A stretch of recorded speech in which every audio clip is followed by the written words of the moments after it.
Cette semaine à l'école, épisode 24 du 25 février 2026. Carlo Coccaro avec vous. Et je commence avec une question aujourd'hui. Est-ce que vous aimez les défis? Est-ce que vous persistez malgré les revers ou les échecs d'une situation? Ou êtes-vous inspiré par le succès des autres? Si vous avez répondu oui, vous avez sûrement une mentalité de croissance. Vous considérez que vos capacités peuvent s'améliorer et vous êtes motivé par le désir d'apprendre. Sinon, si vous évitez les défis, si vous ignorez les rétroactions critiques ou négatives, ou si vous considérez, somme toute, que les efforts sont assez inutiles, vous pensez sûrement que vos capacités sont innées et ne peuvent pas nécessairement s'améliorer. On dit que vous avez une mentalité fixe. Mais ça, ces questions-là, ça s'applique aussi aux enfants. Mais qu'en est-il de vos enfants ou de vos élèves? Cette semaine, on en parle avec Nancy Goyette. On parle de mentalité de croissance. Puis on va explorer comment ça peut favoriser la persévérance et la motivation.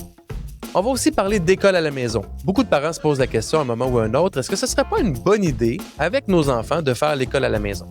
On en discute avec un papa de 3 enfants qui est aussi président de l'Association québécoise d'éducation à domicile, Gabriel Guimond-Prévost. Mais juste avant, on y va avec notre bulletin de nouvelles.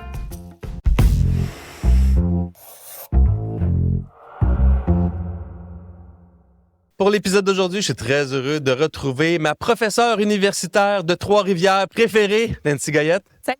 Content de te retrouver, Nancy. J'aime ta bonne humeur. Comment a été ta semaine? La semaine a été vraiment très ensoleillée. Je suis en train de me préparer pour le Salon du livre de Toronto. J'ai bien hâte. Oui, parce que tu as écrit un livre récemment dans la dernière année. Oui, s'épanouir en milieu éducatif avec la psychopédagogie du bien-être. Je fais semblant de ne pas le savoir, mais j'avais sorti le livre juste avant pour que les gens le voient. J'encourage les gens à le lire. Très intéressant. Le monde scolaire peut s'y retrouver beaucoup de points d'ancrage et de solutions concrètes aussi à leur quotidien. Je trouve ça très, très bon. Oui, parler de bien-être en éducation, ça fait du bien. Puis, moi, je trouve que ça peut être un bel outil aussi. Tu as raison, que parler de bien-être fait du bien, alors que de consulter des nouvelles qui disent que tout va mal tout le temps, ça ne fait pas de bien. Puis on dirait qu'on parlait de ça juste avant l'enregistrement, puis ça me fâche à quel point il y a des nouvelles négatives, mais c'est du négatif rapporté par les médias qui font pas nécessairement état d'un réel état de la situation généralisée partout au Québec. Et plus on s'alimente de ça, plus notre état mental régresse ou diminue. Puis donc, parler de bien-être, c'est positif. Donc, bravo. Merci. Fait qu'on on va tous aller te voir à Toronto. J'invite tout le monde. Il restait de la place dans l'avion. Oui, c'est ça. Nancy, on va y aller avec notre revue d'actualité. Je commence aujourd'hui en parlant d'une nouvelle que j'ai trouvée intrigante. C'est le centre de service scolaire des Mille-Îles, juste au nord, sur la rive nord de Laval. On a eu en entrevue le directeur général du CSSMI parce qu'ils ont annoncé il y a quelques semaines qu'ils arrêtaient les tests d'admission pour les programmes particuliers au secondaire, ce qui est somme toute une bonne nouvelle pour faire un peu un frein à l'école à 3 vitesses et à cette sélection-là des élèves dans les programmes particuliers. Et là, ils annoncent qu'il n'y aura plus de classe spéciale pour les élèves du primaire en difficulté d'apprentissage au CSSMI. Une nouvelle intrigante parce qu'en fait, les études montrent que généralement, les élèves sont mieux en classe régulière. Même les élèves à besoins particuliers, en classe régulière, vont plus se développer positivement que quand on les met dans des classes spéciales. En même temps, il y a des élèves qui, leurs besoins sont tellement grands que c'est en classe spéciale peut-être qu'ils ont besoin d'aller pendant quelques mois, quelques années. Et l'autre enjeu, c'est en classe régulière, la vertu, tout le monde est d'accord, mais quand il y a trop d'élèves à besoins particuliers dans une classe régulière, ça devient un défi pratiquement impossible pour l'enseignant, l'enseignante. Puis on sait qu'il y a des enjeux aussi de pénurie puis de qualité des enseignants, ou en tout cas de formation des enseignants avec, entre autres, les enseignants non légalement qualifiés, mais même les autres qui, des fois, n'ont pas toutes les ressources pour accompagner les élèves. Donc, je la trouve intrigante, cette nouvelle-là. J'ai hâte de voir comment ça va se passer. Gardons en tête qu'il y a seulement 3 classes qui totalisent 28 élèves actuellement, qui sont des classes spéciales sur 24 000 élèves au primaire, au préscolaire et au primaire dans ce CSSMI-là. Donc, ça ne fera pas un grand changement à court terme, mais c'est une philosophie qu'ils mettent de l'avant maintenant, qui est quand même là au Québec depuis 20-30 ans, là, de laisser tomber les classes spéciales. Mais j'espère juste que, puis on en parlait un petit peu avant, là, j'espère juste que ce n'est pas des considérations monétaires seulement qui est derrière cette nouvelle-là ou cette décision-là. Je crois que l'important, là, c'est vraiment que ces enfants-là, ces élèves-là aient des ressources, puis soient bien accompagnés dans nos milieux. Donc, ça peut être une bonne nouvelle comme une mauvaise nouvelle. On verra. On verra, oui. Moi, j'ai quelque chose d'intéressant à vous raconter aujourd'hui concernant, dans le fond, ça fait la suite de mon premier commentaire que j'avais eu dans l'autre rencontre qu'on avait eue ensemble, Carlo. Je parlais du regroupement, là, Parlons Éducation, qui avait fait là, vraiment le tour du Québec pour essayer de réfléchir à je pourrais dire une nouvelle orientation pour notre système éducatif. On sait que ça va pas très bien. Et tout chaud, en février, on vient de sortir le livre blanc citoyen, c'est-à-dire qu'ils ont fait la synthèse de toutes les discussions à travers le Québec concernant ce qu'on veut pour notre système éducatif, comment on pourrait le changer. Et on présente là-dedans, c'est le collectif Debout pour l'école, soit dit en passant.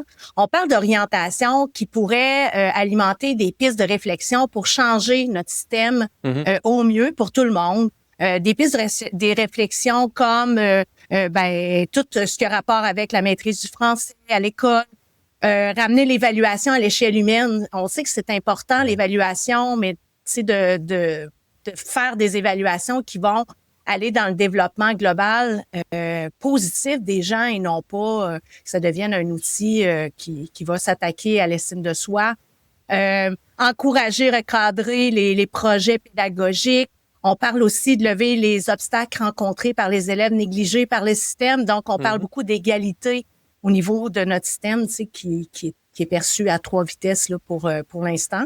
Ouais. Donc, j'invite les gens à aller se documenter pour justement alimenter leur réflexion parce que c'est vraiment important de réfléchir à l'école qu'on veut pour nos enfants, pour l'avenir de notre société.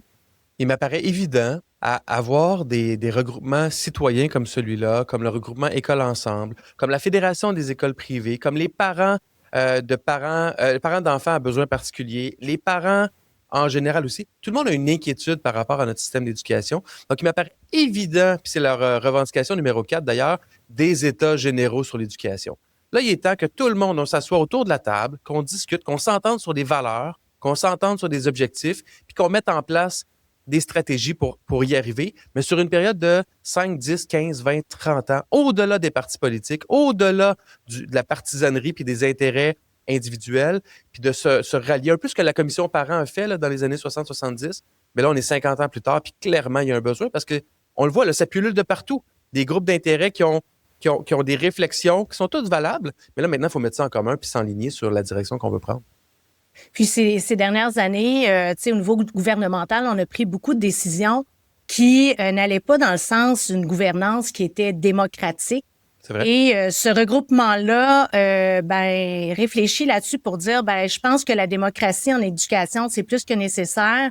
Et une école, c'est pas une entreprise. Donc, il faut peut-être repenser la façon que le système fonctionne pour favoriser la santé mentale de tout le monde aussi, parce que pour l'instant, là, on se concentre sur des choses qui sont peut-être pas nécessairement une priorité. Tu sais, la priorité, c'est le jeune, puis les gens qui évoluent autour du jeune. Puis tu vois, c'est d'autant plus pertinent avec tous les arguments que tu mentionnes, avec le fait aussi que le monde de demain va être un monde en grande transformation, entre autres avec la technologie, l'intelligence artificielle, robotisation, automatisation.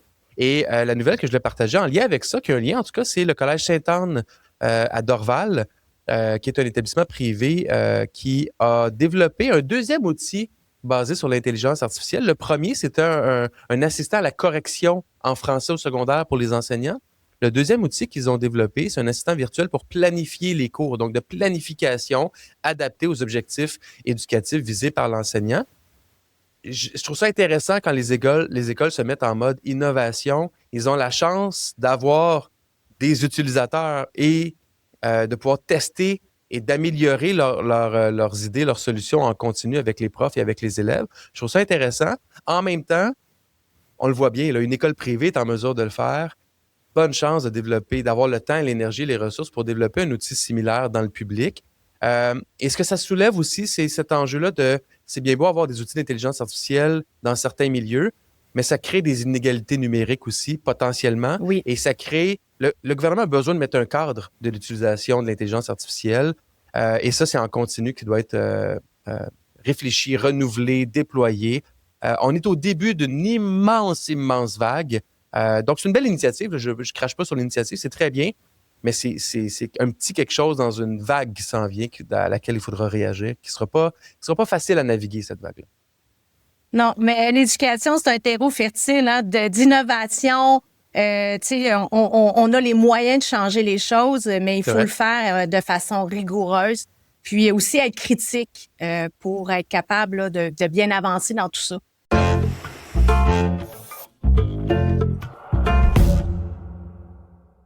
Nancy, on parle aujourd'hui de mentalité de croissance, le fameux growth mindset, dont on entend parler depuis les recherches de Carol Dweck dans les années 90 avec son livre Mindset.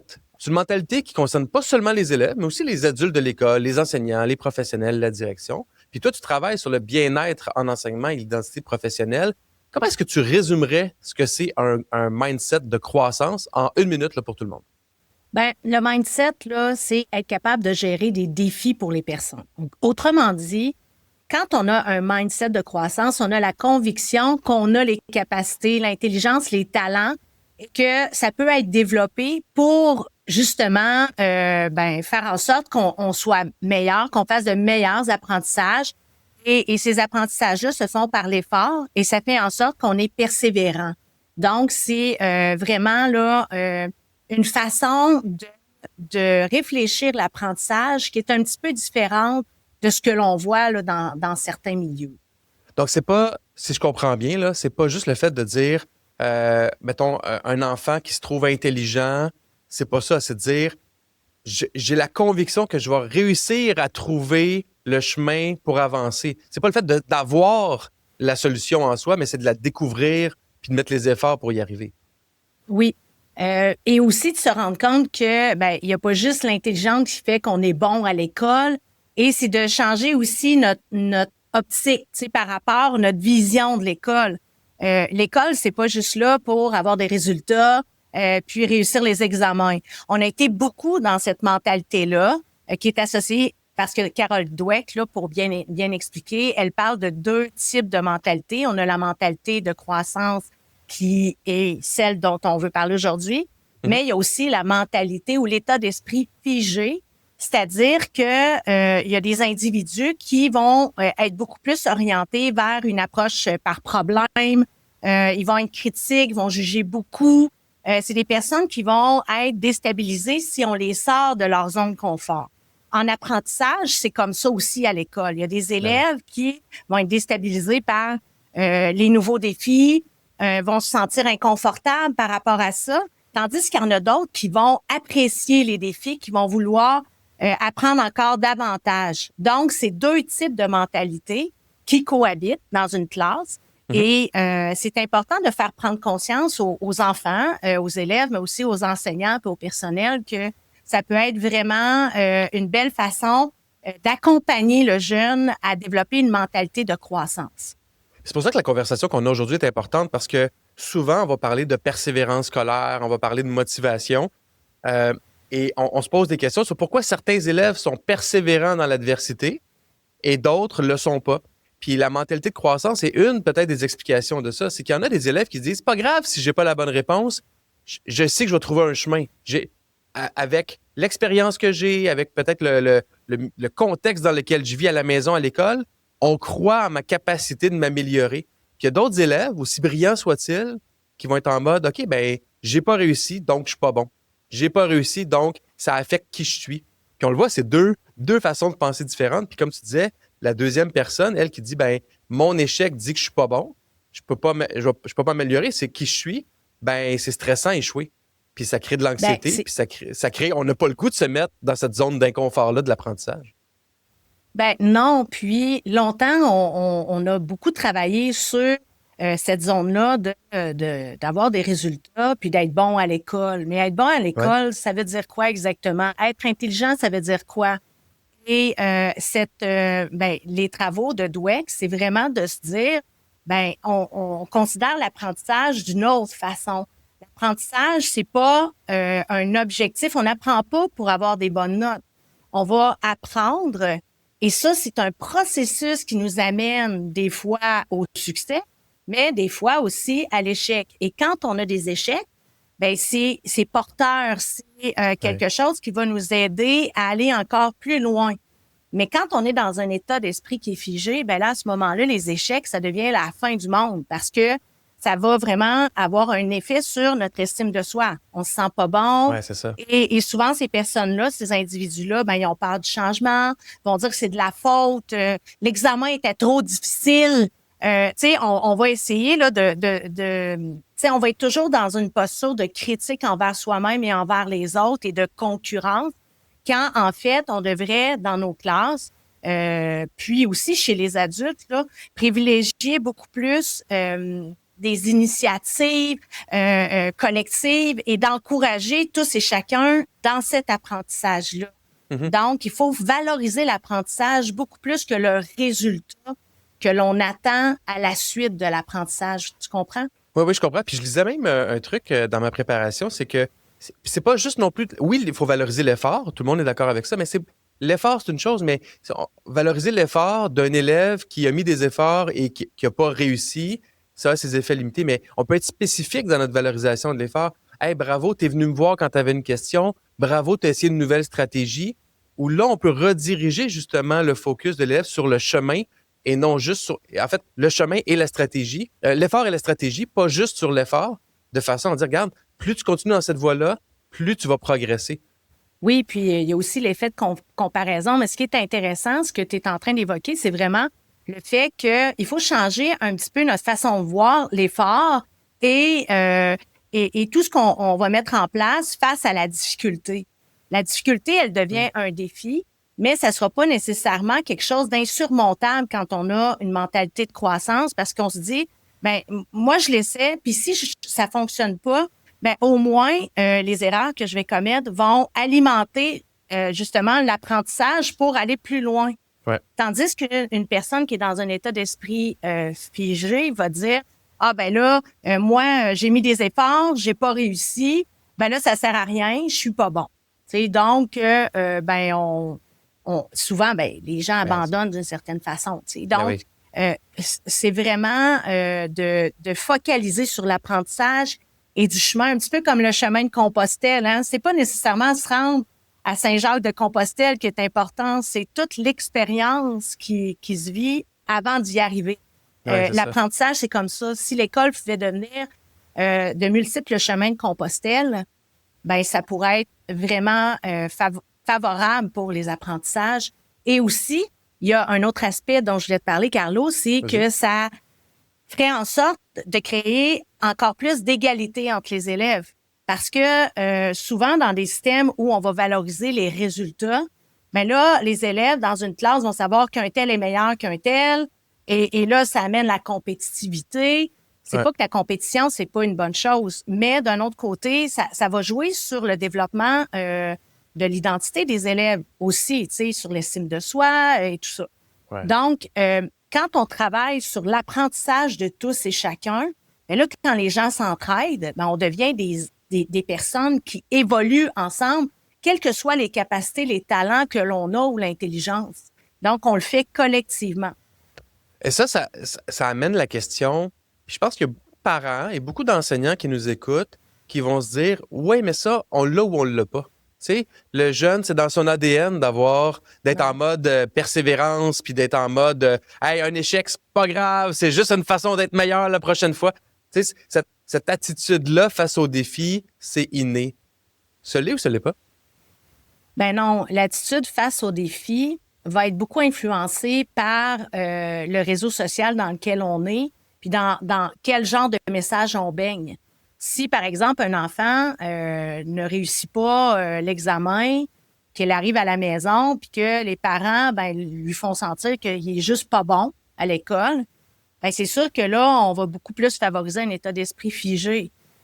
Tandis que les parents qui regardent avec l'enfant le résultat, dire ben qu'est-ce qui s'est passé? Mhm. Tu as eu de la difficulté où? Qu'est-ce qu'on pourrait faire pour que ça puisse être mieux la prochaine fois? Ben, le message que l'on donne à notre enfant est beaucoup plus positif. Parce que l'enfant, ce qu'il a besoin, c'est de se faire encourager aussi. Puis, tu Ouais. sais, souvent, moi, même à l'université, il y a des étudiants, mais je comprends pas, j'ai eu C+, mais j'en ai mis des efforts, j'en ai passé du temps là-dessus, je comprends pas mon résultat. Oui, mais c'est pas nécessairement une question aussi d'effort, c'est une question de compréhension de la tâche qui t'a été demandée. C'est pas juste dans les interactions individuelles, parents-enfants ou enseignants-enfants, c'est dans un peu la culture de la maison, la culture de la classe que ça se vit. La première chose qu'il faut comprendre, c'est qu'il faut vraiment valoriser le droit à l'erreur. Parce que si on valorise pas ce droit-là, c'est sûr que là, il y a une anxiété qui va se construire petit à petit parce que quand on sent qu'on peut pas faire d'erreur, qu'on arrive devant l'examen puis qu'il faut absolument avoir 100% à tout prix parce que papa ou maman sera pas content ou l'enseignante aussi, ben ça amène pas une culture de croissance, tu sais. Aussi, qu'est-ce qui peut être vraiment intéressant, c'est de faire des remarques constructives. Donc, oui, ça se peut que la personne n'ait pas réussi. Ça se peut que le résultat attendu ne soit pas celui qu'on voulait. Mais il faut pas y aller dans des remarques qui vont aller plus dans le jugement de la personne. Tu sais, ce que l'on veut, c'est que la personne progresse. Donc, à ce moment-là, c'est de faire des remarques constructives puis de bien analyser qu'est-ce qui s'est passé. Puis que la personne ne pense pas nécessairement que le résultat, c'est elle. Tu sais, que Oui, c'est si ça. j'ai 50% un examen, ben je vaux 50% dans la vie, puis que mon ami, lui, a 100%, il est super bon, puis il est super intelligent. C'est une meilleure Ça n'a rien à personne. voir. Ouais. Ça n'a rien à voir, là, tu sais. C'est aussi de faire découvrir les talents des personnes, de les encourager à développer ces talents-là, leur capacité aussi, puis de valoriser l'effort puis la persévérance, mais pas dans un but de réussir l'examen. Est-ce que j'ai tendance à penser que ça ne devient pas juste de l'enseignant? Tu sais, quand on parle de culture d'un milieu, par exemple, une classe de 25-30 élèves, ben c'est 26 ou 31 personnes, les élèves plus l'enseignant, l'enseignante. Donc, tout le monde a un rôle à jouer. Puis est-ce que les adultes dans la classe et les adultes à l'école n'ont pas aussi cette capacité-là de dire, regardez, oui, moi, sans que ce soit verbalisé tout le temps envers les élèves, mais oui, je vais verbaliser l'effort, les améliorations, les pistes de progrès, etc. Mais je vais surtout encourager les autres jeunes à faire la même chose entre eux. Donc, tout ne doit pas venir tout le temps de l'adulte parce qu'on est capable d'encourager les jeunes à faire la même chose. Ben, il faut vraiment établir une culture d'entraide. C'est rare qu'on apprend seul. Tu sais, oui, on peut être autodidacte et tout ça, mais c'est vraiment quand on travaille tous ensemble sur quelque chose qu'on découvre peut-être des potentialités on n'aurait jamais pu découvrir si on était seul. Parce que là, il y a plusieurs cerveaux qui travaillent sur ça, tu sais. Donc, on peut parler de n'importe quelle discipline ou n'importe quelle expérience. C'est pour ça, peut-être aussi, que les classes nature, par exemple, ont autant de succès. C'est que on va sortir d'un cadre précis pour laisser justement l'apprentissage venir, si on veut, Oui. à l'élève, tu sais, parce qu'on est en nature, parce que l'élève découvre cette nature-là, elle la touche, c'est pas juste dans un livre, tu sais. Donc, et là, ben, on peut voir les différentes notions d'apprentissage à travers la réalité, là. Donc, ici, ben, c'est sûr que si on fait un exercice par rapport, je sais pas moi, à l'écologie, puis que on teste des choses, ça se peut qu'on se trompe, mais c'est vraiment le contexte va nous amener à vouloir en apprendre plus, tu sais, faire en sorte qu'on est plus motivé aussi, puis ça a un lien avec la motivation, la mentalité de croissance, tu sais, parce que si on croit, parce que on revient au début là, quand je vous ai expliqué ce que c'était, c'est une conviction en nos capacités, une conviction qu'on est capable de gérer les défis. Donc, il faut travailler une culture où tous et chacun est capable de gérer certains défis et qui sont convaincus qu'ils vont évoluer dans leur apprentissage. Tu sais, et souvent, ben, dans une vision plus figée, c'est pas nécessairement orienté sur l'apprentissage qu'on fait. Non, c'est Donc, ça. il faut revenir à la notion de la conviction. Donc, quand tu disais, ben, qu'est-ce qu'on fait en classe? Ben, il faut être soi-même convaincu, comme enseignant, comme intervenant, que nos élèves sont capables de quelque chose. Parce que souvent, on va juger vite certains élèves. On va leur dire, ah, cet élève-là, il est pas bon en mathématiques, là. J'ai tout essayé. Je sais plus comment y expliquer. OK? mais il faut avoir la conviction que cet élève-là peut réussir à développer certaines capacités, mais ce ne sera peut-être pas nécessairement les capacités que nous, on s'attend ou ce que le ministère s'attend aussi. Ouais. Donc, c'est complexe. Est-ce que je me trompe aussi. ou il faut y croire pour vrai? Parce que les jeunes, là, quand on leur dit des choses qu'on ne croit pas pour vrai, comme tout le monde, on le sait. Tu sais, si tu me dis quelque chose à laquelle tu crois pas, Nancy, je veux dire, Nancy, on dirait que tu crois pas à ce que tu dis. Mais les jeunes, ils le sentent, là. Fait que, tu sais, les Oui. belles paroles sont pas suffisantes. Il faut que l'adulte croie en la capacité de l'élève d'affronter le défi, puis de s'adapter, puis de foncer, puis le dire n'est pas suffisant. Tu sais, il y a comme une connexion humaine invisible qui est nécessaire aussi pour renforcer ça chez l'élève, là. Oui, c'est en plein ça. Il faut que le parent croie en la capacité de l'enfant. Il faut que les intervenants scolaires, l'enseignant croient aussi. Puis, c'est d'être capable d'observer tout ça et d'encourager à persévérer dans ces apprentissages-là. Parce que on est là pour apprendre à l'école. On n'est pas là seulement pour réussir au niveau scolaire. Non, c'est ça. Le chemin, moi j'aime beaucoup l'expression le chemin est aussi important que la destination et le chemin doit être aussi agréable que la destination. Tu sais, donc, Oui, c'est là que ça se passe, c'est là que la magie opère, c'est à toutes les secondes de tous les jours, c'est pas juste à la seconde où tu réussis quelque chose, c'est tout ce qui te permet de te rendre là. Et là, on peut pas parler de mentalité de croissance chez les élèves puis dans les interactions prof-élèves sans parler de mentalité de croissance à l'échelle de l'école. Parce que c'est pas juste pour les enfants que c'est bon ce qu'on dit, là. L'adulte en classe, là, qui vit des défis, mais si lui-même n'est pas dans une mentalité de croissance, ben, il va penser que le défi, il n'est pas capable de le relever, ça fonctionne pas, va se dévaluer, va se stresser avec ça aussi, de la même façon qu'un autre humain le ferait. Donc, le climat scolaire de l'école, en partant, moi, je crois beaucoup là, au leadership de valeur des directions d'école. Ce leadership de valeur-là des directions envers leur personnel, va dire, hey, c'est un chemin, cette affaire-là. Vous allez vous tromper, vous allez faire des erreurs, c'est pas grave, on avance ensemble, puis de renforcer ce que les adultes font auprès des enfants m'apparaît tout aussi essentiel, sinon plus, que ce qu'on vient de dire par rapport à ce qui se passe dans la classe.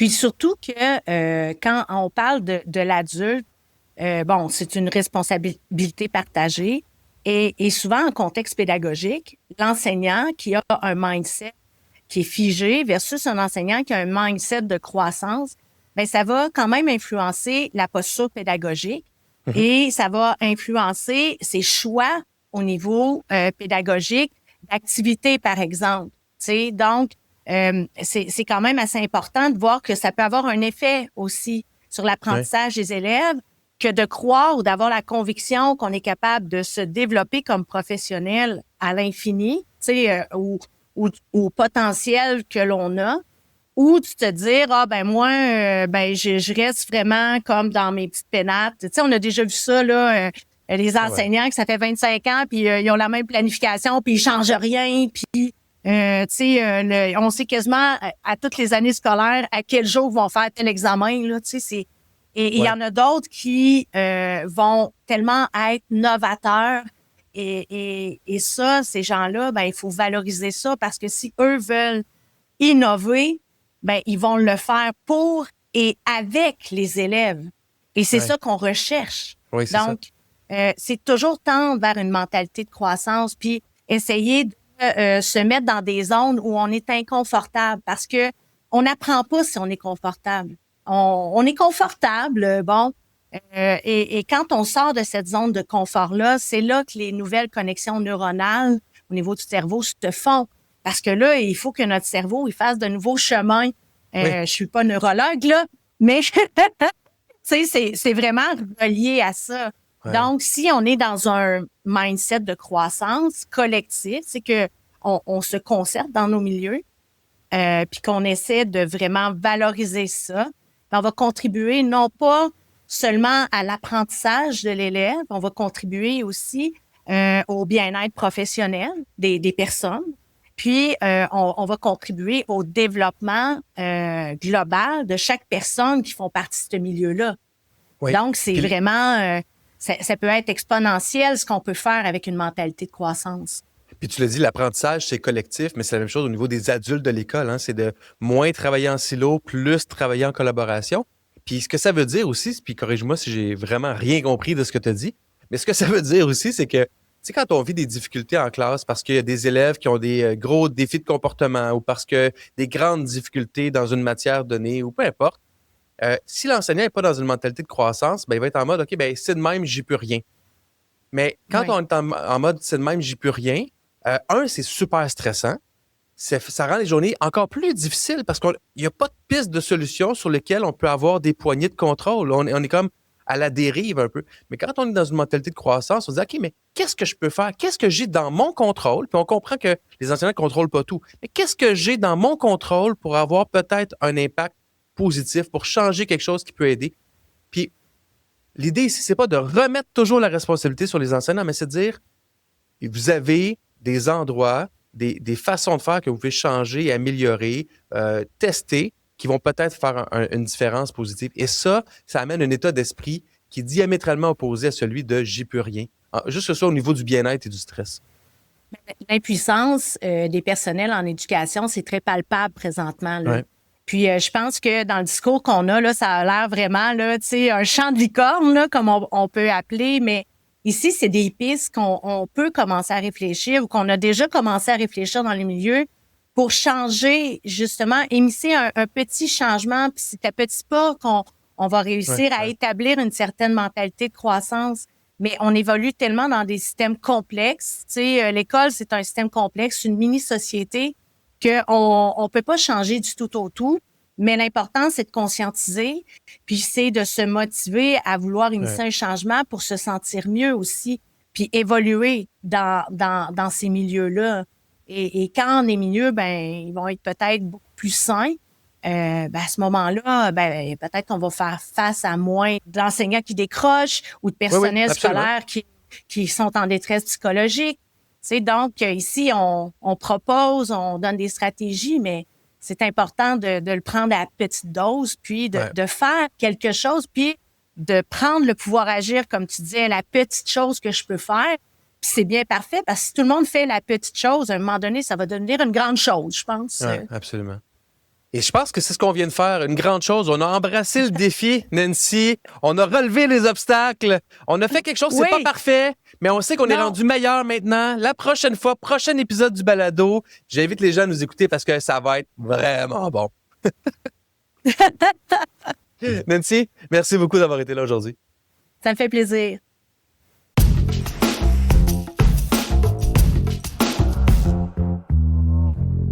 Quand on dit école à la maison, tout le monde a une image en tête. Pour certains, c'est des parents hyper protecteurs qui veulent couper leur enfant du reste du monde. Puis pour d'autres, c'est une quête de liberté totale, un peu hippie.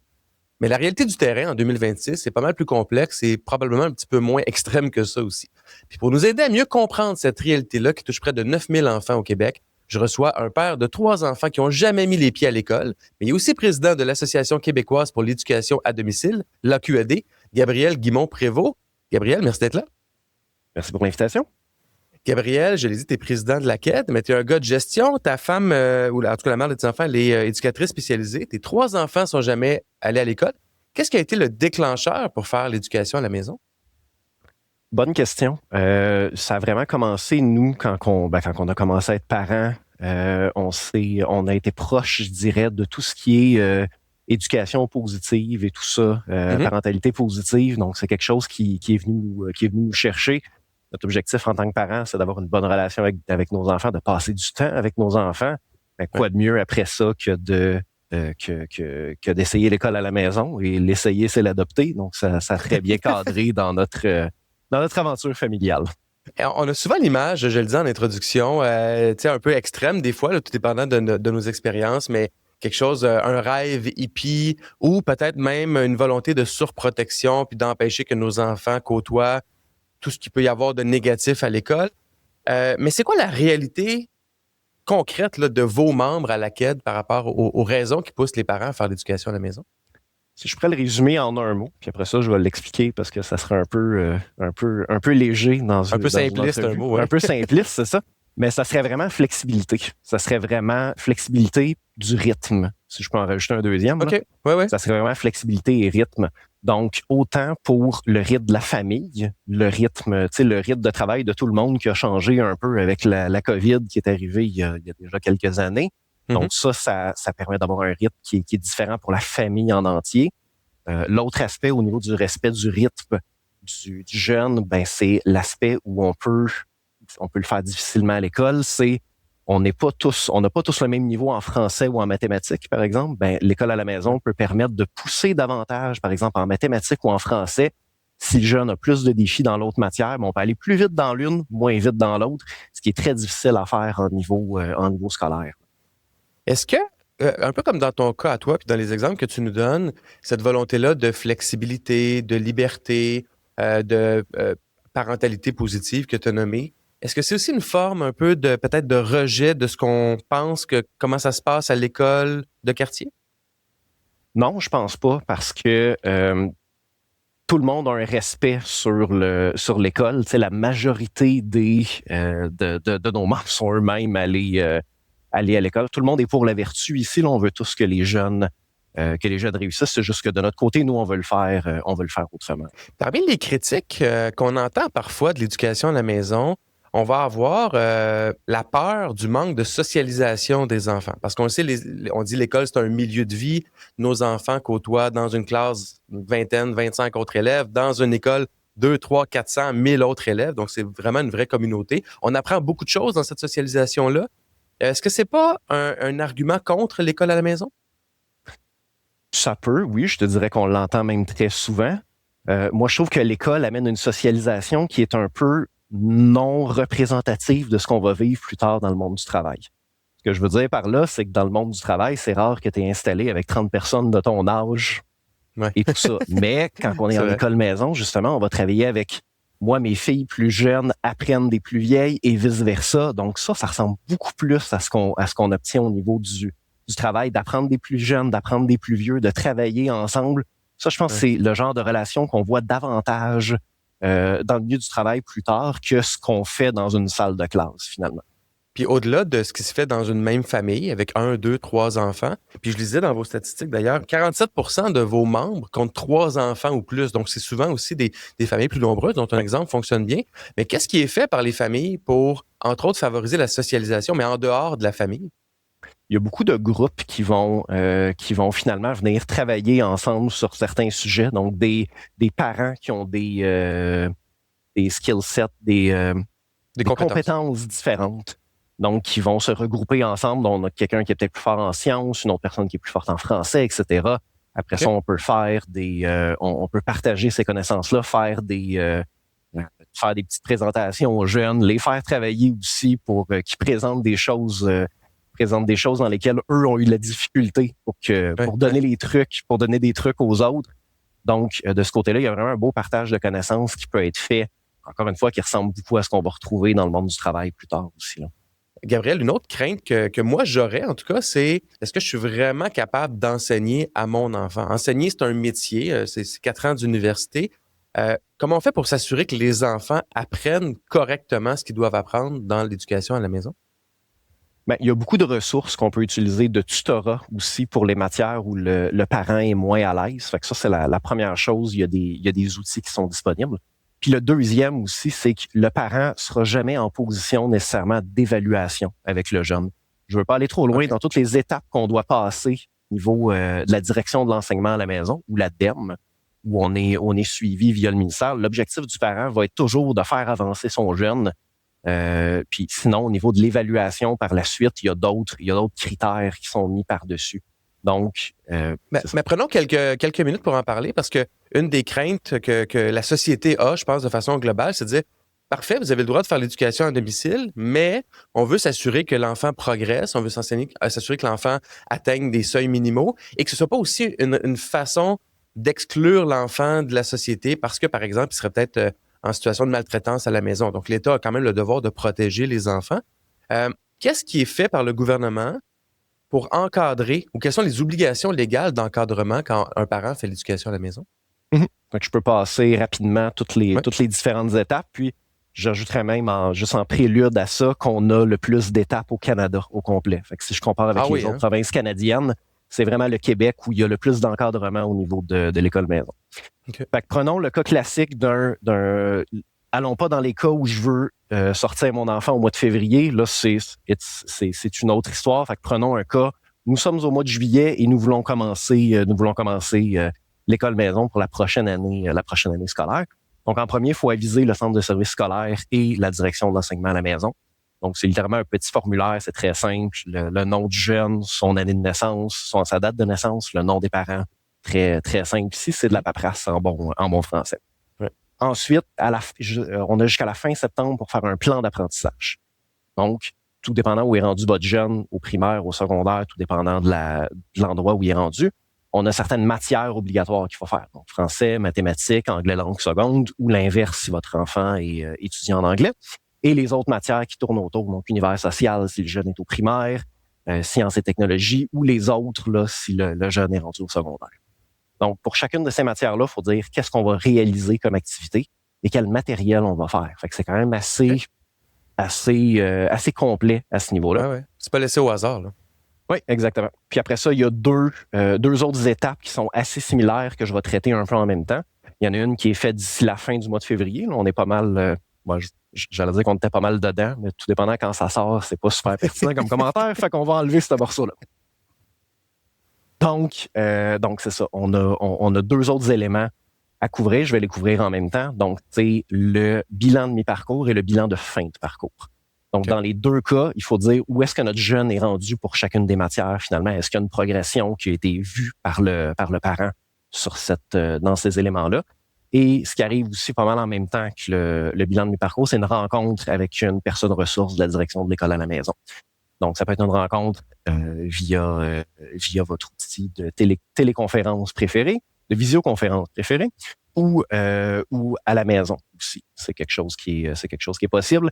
Et à la fin de l'année, donc un peu la même chose que je disais, donc on revoit encore chacune des matières avec l'appréciation du parent. Et après ça, il y a le volet évaluation, soit via un portfolio, via des examens, ou via une personne qui a un brevet d'enseignement aussi. Donc, c'est les façons dont la portion plus évaluation se passe. Je l'ai dit, tu es président de l'AQED, l'Association québécoise d'éducation à domicile. En quelques mots, là, c'est quoi le rôle de l'AQED et comment est-ce que vous accompagnez les familles qui font ce choix-là? Oui, tu as pas mal dit déjà une de nos missions, c'est vraiment de soutenir les familles, d'accompagner les familles. Puis l'autre, c'est d'éduquer, fait que d'être présent ici aujourd'hui puis de parler d'école maison dans un public plus large, justement, c'est une autre de nos missions. Fait que autant d'aider les familles que je dirais pas de promouvoir, mais d'expliquer davantage, de rendre ça moins bizarre, l'école à la maison. Je dirais que c'est nos deux missions principales. Puis en terminant, ça serait quoi quand c'est bien fait, puis je suis sûr que tu as autour de toi des centaines, voire des milliers d'exemples de l'éducation à domicile qui est vraiment bien faite par les familles que vous représentez à l'AQED. Quand c'est bien fait, c'est quoi les plus grands bénéfices pour les jeunes que de vivre l'éducation à domicile? Je commencerai peut-être avec l'ouverture d'esprit. Ça, c'est quelque chose qui est, on le sait, là, puis je veux pas tomber dans la politique, mais on sait que c'est dans un monde très noir et blanc qu'on a en ce moment. Je pense que c'est quelque chose qui est apprécié d'avoir une ouverture sur l'autre, une certaine empathie. Ça, c'est très visible. Non, c'est drôle à dire, mais les jeunes qui vont arriver au cégep, qui vont arriver, parce que on peut pas faire l'école maison jusqu'à l'infini, là. Souvent, au secondaire, ça va s'arrêter, puis après ça, on va retourner dans le modèle scolaire. Plus, je pense que le doctorat est un peu moins valable quand on le fait en école à la maison qu'à l'université. Exactement, mais les cas qu'on a vus de jeunes qui arrivent soit soit à l'université ou au cégep, sérieusement, ils trouvent ça vraiment facile. On dirait qu'ils ont été vraiment prêts à ça. Je sais pas pour toi, Carlo, mais moi, quand je suis arrivé en deuxième année de mon bac, je fais comme ça a bien l'air facile, puis c'est là que je l'ai pogné mon mur. C'est là que je me suis dit mon Dieu, OK, faut que je travaille, puis faut que je fasse quelque chose. On dirait que ces jeunes-là, ils ont déjà pris cette habitude-là de travailler sérieusement sur leur chose, de prendre, j'ai juste à tomber en anglais, de prendre un peu d'ownership sur leurs travaux. De responsabilité de leurs efforts et des résultats. Exactement. Donc, ce morceau-là, on dirait qu'il est déjà acquis. Puis quand ces jeunes-là retombent dans le système plus traditionnel, sérieusement, c'est beaucoup plus facile comme intégration puis comme il n'y a pas le fameux mur que j'expliquais tout à l'heure là, que ces jeunes-là peuvent frapper. Là. Gabriel Guimond-Prévost, président de l'Association québécoise d'éducation à domicile. Merci beaucoup. Merci.